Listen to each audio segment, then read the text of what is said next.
दिवाली सलमान खान ने टाइगर 3 से अपने फैंस को तोहफा दिया है और ये मूवी एक के बाद एक रिकॉर्ड बना रही है जिसकी धूम पूरी इंडिया में मची है। इसलिए आज चलिए टाइगर 3 को एक्सप्लेन करते हैं और उससे पहले आप वीडियो को भी लाइक करके चैनल को सब्सक्राइब कर लीजिए। अब चलिए वीडियो शुरू करते हैं। तो दोस्तों, मूवी की शुरुआत 1999 से होती है जहाँ जोया के बचपन को दिखाते हैं और जोया अपने पिता के साथ फाइटिंग की प्रैक्टिस कर रही होती है। यहाँ पता चलता है कि जोया के पिता का नाम नजर है और ये लंदन में ही रहते हैं। नजर एक ISI एजेंट है जो जोया को भी अपनी तरह ही बनाना चाहते हैं ताकि वो देश के काम आए। अब एक दिन जोया के पिता नजर अपनी कार से कहीं जाने वाले होते हैं, तभी उनकी कार ब्लास्ट हो जाती है और ये सब जोया की आंखों के सामने ही होता है, जिसे देखकर जोया शॉक थी। अब नजर के जाने के बाद जोया से मिलने आतिश रहमान आता है जो कहता है कि तुम्हारे पिता मेरे गुरु थे, इसलिए वो जोया को आगे के लिए ट्रेन करता है और उसका मेंटोर बन जाता है। इसी के बाद से जोया ISI में शामिल हुई थी। इसके बाद कहानी प्रेजेंट में आती है जहाँ रॉ की चीफ मैथिली मेनन टाइगर से बात कर रही होती है कि हमारा साथी गोपी 2 साल से तालिबान पर नजर रख रहा था, पर उसकी कई दिनों से कोई खबर नहीं आई है, इसलिए हो सकता है कि वो पकड़ा गया हो और उसकी जान बचाना हमारा फर्ज है। अब इस मिशन का नाम टाइम पास रखा जाता है और टाइगर मिशन के लिए तैयार हो जाता है। इसके बाद टाइगर को गोपी की लोकेशन मिलती है और वो तुरंत उसके पास पहुंच जाता है जहां वो लोग गोपी को बहुत ही बुरी तरह से मार रहे थे। अब जैसे ही वो लोग गोपी को जान से मारने वाले होते हैं, उससे पहले टाइगर वहां पहुंचकर गोपी को बचा लेता है और उसे अपने साथ ले जाता है। पहले तो टाइगर गोपी को रो के चॉपर में बैठाता है और फिर उन सबका ध्यान अपनी ओर करवाने लगता है क्योंकि ये लोग उनका पीछा इतनी आसानी से तो नहीं छोड़ने वाले। अब उन सबको ठिकाने लगाने के बाद टाइगर भी उस चॉपर में जाने के लिए बाइक से भागता है, पर ये तालिबानी वहां तक पहुंचने वाला ब्रिज ही उड़ा देते हैं। जिसके बाद टाइगर किसी तरह से अपनी बाइक ऊपर की ओर ले जाता है और डायरेक्ट चॉपर की ओर छलांग लगाकर उसे पकड़ लेता है और यहाँ से ये लोग गोपी को बचाकर इंडिया के लिए निकल जाते हैं। अब चॉपर में गोपी टाइगर को कुछ सीक्रेट बताता है कि पाकिस्तान अब कुछ बड़ा करने की फिराक में है और हम में से कोई डबल एजेंट भी उनके साथ मिला हुआ है और वो जोया है। ये कहकर गोपी मर जाता है, लेकिन ये सुनने के बाद टाइगर के तो होश उड़ जाते हैं और वो सीधा अपने घर आ जाता है जोया और अपने बेटे जूनियर से मिलने। यहाँ हम देखते हैं कि टाइगर के लिए उसकी फैमिली सब कुछ है, लेकिन अब गोपी के मुंह से जोया का नाम सुनने के बाद टाइगर का शक बार बार जोया की तरफ जा रहा था। यहाँ तक कि वो जोया की हर हरकत पर नजर भी रख रहा था कि आखिर पता तो चले ये क्या क्या कर रही है। अब एक दिन टाइगर और जोया न्यूज देख रहे होते हैं जहाँ पाकिस्तान की PM इंडिया से पीस की बात कर रही थी और ये सुनकर जोया कहती है कि इस PM को भी वहाँ की आर्मी मरवाना दे क्योंकि वहाँ की सत्ता तो आर्मी ही चलाती है। इसके बाद टाइगर पर मैथिली मेनन का फोन आता है जो उसे जेवरॉन नाम के आदमी के बारे में बताती है कि वो गोपी को कोई पाकिस्तान की इन्फॉर्मेशन देने वाला था, पर गोपी तो अब इस दुनिया में नहीं है और जेवरॉन भी एक्सपोज हो चुका है, इसलिए उसकी जान को भी खतरा है। इसलिए टाइगर को मिशन मिलता है कि उसे जेब्रॉन को बचाना है और वो सीक्रेट इन्फॉर्मेशन पता करनी है। उसके बाद टाइगर जेब्रॉन के पास अपना पूरा हुलिया बदल कर पहुंच जाता है। वहाँ टाइगर देखता है कि जेब्रॉन को मारने के लिए तो कई सारे लोग लगे हैं और वो जेब्रॉन को हर किसी से बचाने लगता है। उसी समय वहाँ पर एक बाइक से बंदा आता है और आते ही गोलियां चलाने लगता है, पर टाइगर कहाँ चुप बैठने वाला, वो उस आदमी की बाइक पलट देता है और तभी हेलमेट हटता है और हम देखते हैं कि ये तो जोया है और उसे देखकर टाइगर भी हैरान था कि ये यहाँ कैसे आई, पर जोया टाइगर को नहीं पहचान पाती क्योंकि टाइगर ने तो अपना हुलिया बदला हुआ था। अब टाइगर पहले तो जाकर जेब्रॉन को सेव करता है और फिर वो जोया के पीछे जाता है जहाँ इन दोनों की लड़ाई होती है और टाइगर जोया को पकड़ लेता है और उससे कहता है कि हाँ, मरता हुआ आदमी सच ही कहता है। ये कहने के बाद टाइगर अपना फेस दिखाता है और तभी पीछे से कोई टाइगर को मारकर बेहोश कर देता है। अब जब टाइगर की आंखें खुलती हैं तो वो अपने आप को बंधा हुआ पाता है और उसके सामने स्क्रीन पर आतिश रहमान आता है। टाइगर उसे देखते ही कहता है कि तू अभी तक जिंदा है, यानी ये दोनों एक दूसरे को पहले से जानते हैं। वहाँ हम देखते हैं कि उसके चंगुल में जोया और जूनियर बैठे हैं जिन्हें देखकर टाइगर आतिश पर भड़कने लगता है। तब आतिश उसे 12 साल पहले की कहानी सुनाता है और हम फ्लैशबैक में देखते हैं कि उस टाइम पर इंडिया और पाकिस्तान का एक पीस समिट होने वाला था ताकि दोनों देशों के बीच शांति रह पाए, लेकिन आतिश इस समिट के लिए बिल्कुल भी खुश नहीं था क्योंकि उसका मानना था कि इंडिया से हाथ मिलाना उसके सामने घुटने टेकना है और वो जोया से कहकर इंडिया के आर्मी जनरल को मरवाना चाहता था ताकि यह समिट न हो पाए। पर ये सुनकर जोया कहती है कि मैं तुम्हारी एजेंट नहीं बल्कि पाकिस्तान की एजेंट हूँ, इसलिए मैं ऐसा कुछ भी नहीं करने वाली जिससे पाकिस्तान पर आंच आए। ये सुनते ही आतिश अपने आदमियों से जोया को पकड़वा देता है क्योंकि जोया उसके इस मिशन के बीच खतरा बन सकती है और आतिश का ये काम उसकी प्रेग्नेंट बीवी शाइना करने के लिए कहती है। और आतिश भी मान जाता है। फिर हमें पता चलता है कि जोया ने किसी तरह से रो को इन्फॉर्म कर दिया था कि इंडिया के चीफ की जान खतरे में है, और फिर टाइगर आर्मी जनरल को बचाने के लिए निकल जाता है जहाँ शाइना इंडिया के जनरल पर हमला कर रही थी, और वहाँ टाइगर शाइना को ही मार गिराता है। इसके बाद इंक्वायरी बैठती है तो पता चलता है कि ये सब आतिश रहमान ने करवाया था, जिसके कारण आतिश का कोर्ट मार्शल होता है और उसे जेल में डाल दिया जाता है। अब कहानी प्रेजेंट में आती है और आतिश अपनी बीवी और बच्चे का बदला लेने के लिए जूनियर को एक ऐसा इंजेक्शन लगवा देता है जिसका एंटीडोट अगर 24 घंटे में ना दिया जाए तो वो मर जाएगा। तब टाइगर कहता है कि तुझे काम क्या है ये बता, मैं जूनियर के लिए कुछ भी करूंगा। और आतिश टाइगर और जोया दोनों को जूनियर की जान की धमकी देकर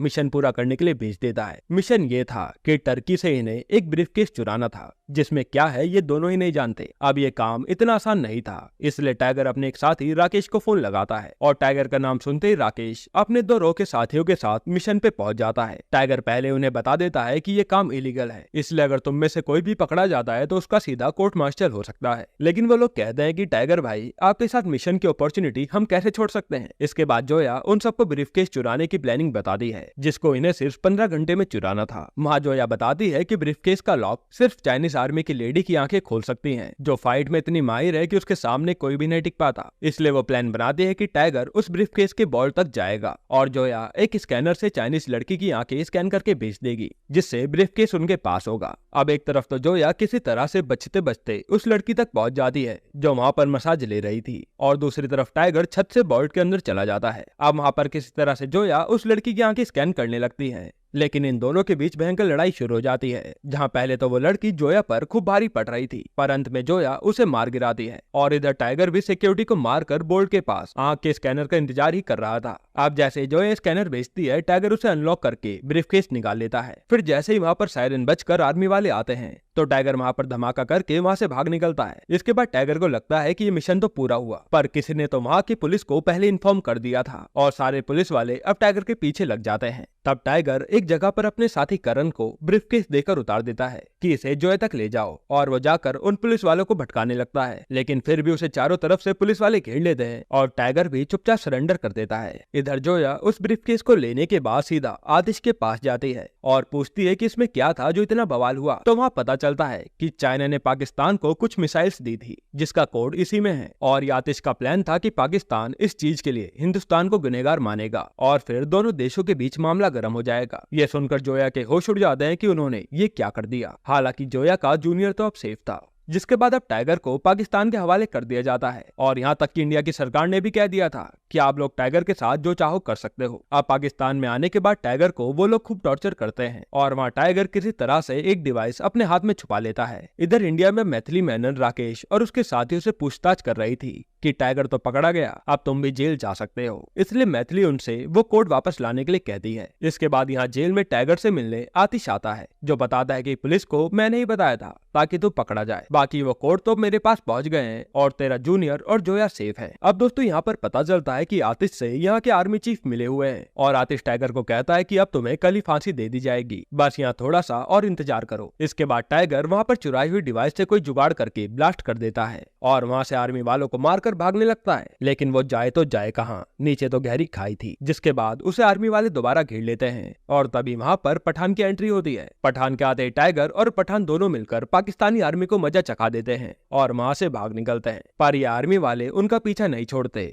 और फिर एक पुल पर इन सब की धमाकेदार फाइट होती है और पठान और टाइगर सारी पाकिस्तानी आर्मी को मार गिराते हैं। इसके बाद टाइगर तो बचकर पाकिस्तान की ओर निकल जाता है और पठान वापस इंडिया, क्योंकि टाइगर को आतिश रहमान की प्लानिंग समझ आ गई थी। फिर टाइगर इस्लामाबाद में हसन नाम के लड़के से मिलता है, जिसके बारे में पता चलता है कि ये तो वही लड़का है जिसे टाइगर ने एक द टाइगर मूवी में बॉम्ब से बचाया था, और टाइगर और जोया दोनों हसन की पढ़ाई का खर्चा उठा रहे थे। अब हसन जो बड़ा होकर हैकर बन चुका है, वो टाइगर की बात जोया से करवाता है और वह टाइगर देखता है कि जोया के साथ राकेश और उसके दोनों साथी तो है ही, बाकी 2 ISI के एजेंट भी हैं जो कि जोया का साथ ही दे रहे थे। वह टाइगर उन्हें बताता है कि आतिश रहमान बहुत बड़ी प्लानिंग कर रहा है, वो सरकार का पूरा तख्ता पलटी करना चाहता है ताकि वो वहाँ का PM बन पाए। ये सुनने के बाद सब लोग समझ जाते हैं कि अगर आतिश पाकिस्तानी गद्दी पर बैठा तो वॉर होने से कोई नहीं रोक सकता। तब टाइगर कहता है कि कल 14 अगस्त है, यानी पाकिस्तान का आजादी का दिन, और उसी दिन पीएम को वहाँ का आर्मी चीफ मार देगा, जिसकी जगह फिर आतिश रहमान लेगा। इसलिए हमें किसी भी हाल में पीएम को बचाना है। अब इसके बाद ये लोग अपनी नई आईडी बनाते हैं और अगले दिन पीएम हाउस में बावर्ची बनकर चले जाते हैं। अब ये सब अपनी अपनी पोजीशन लेकर खड़े होते हैं। तब वहाँ पर टाइगर सीधा पीएम से जाकर मिलता है और उन्हें सब कुछ बताता है कि आपको मारकर आतिश रहमान गद्दी पर बैठना चाहता है। पहले तो पीएम को विश्वास नहीं होता, पर जैसे ही उन्हें गोली की आवाज आती है वो मान जाती हैं। असल में उसी समय वहाँ पर आर्मी चीफ भी आ चुका था पीएम को मारने के लिए। अब टाइगर वहाँ पीएम को बचाता हुआ बंकर में जोया और अपने एक साथी के साथ भेज देता है, लेकिन रास्ते में आर्मी वाले उन्हें घेर लेते हैं। तब जोया और उसका साथी वहाँ पीएम को बचाते हैं और सभी को मारने लगते हैं। इधर हम राकेश और करण को देखते हैं, जिन्हें आर्मी वाले पकड़ने वाले थे। तभी वहाँ पर टाइगर आकर उन्हें बचा लेता है और धमाके में सबको मार गिराता है। पर धमाका होने के कारण वहाँ पर न्यूज वाले भी पहुंच जाते हैं और ये न्यूज अब पूरे देश और इंडिया में चलने लगती है कि पीएम हाउस खतरे में है। अंदर हम देखते हैं कि जोया और उसके साथियों ने मिलकर आर्मी चीफ को भी अपने कब्जे में कर लिया था। जिसके बाद अब आतिश रहमान भी पीएम हाउस की छत पर पहुंच जाता है, क्योंकि उसे तो आज ही के दिन भाषण देकर पीएम की गद्दी पर बैठना था। तभी उसे जैसे ही करण मारने आता है तो आतिश रहमान उसे और उसके साथी को पकड़ लेता है। इसके बाद हमें पता चलता है कि जो दो एजेंट जोया से मिले हुए थे उसमें से एक तो आतिश का ही आदमी था, जो पल पल की खबर आतिश को दे रहा था। अब टाइगर नीचे उस आर्मी चीफ को पीएम हाउस से बाहर जाकर मीडिया को सच बताने के लिए कहता है, वरना टाइगर उसे जान से मार देगा। और डर के मारे आर्मी चीफ भी सच बताने के लिए मीडिया के पास जाने लगता है, लेकिन तभी रास्ते में उसे एक गोली लगती है और टाइगर सोचने लगता है कि आखिर उसे मारा किसने। और हम देखते हैं कि उसे तो आतिश रहमान ने ही मारा था, क्योंकि अब आतिश का प्लान था कि वो पीएम को तो मार देगा और सारा इल्जाम टाइगर पर आएगा, जिसके कारण इंडिया की पाकिस्तान से दुश्मनी और भी पक्की हो जाएगी और इससे पाकिस्तान का पीएम बनने में आतिश को और भी ज्यादा आसानी होगी। अब चीफ के मरने के बाद पूरे देश में न्यूज चलने लगती है कि पीएम हाउस में बहुत ज्यादा गड़बड़ चल रही है। तभी आतिश रहमान लाइव आता है और बताता है कि हमारी पीएम साहिबा अभी भी टाइगर के चंगुल में है, और वो टाइगर पर ही इल्जाम लगा देता है कि उसने ही आर्मी चीफ को सबके सामने मारा है और कहीं अब वो पीएम साहिबा को भी ना मार दे। इसलिए आतिश कहता है कि आज मैं पाकिस्तान के लिए उस टाइगर को मार दूंगा।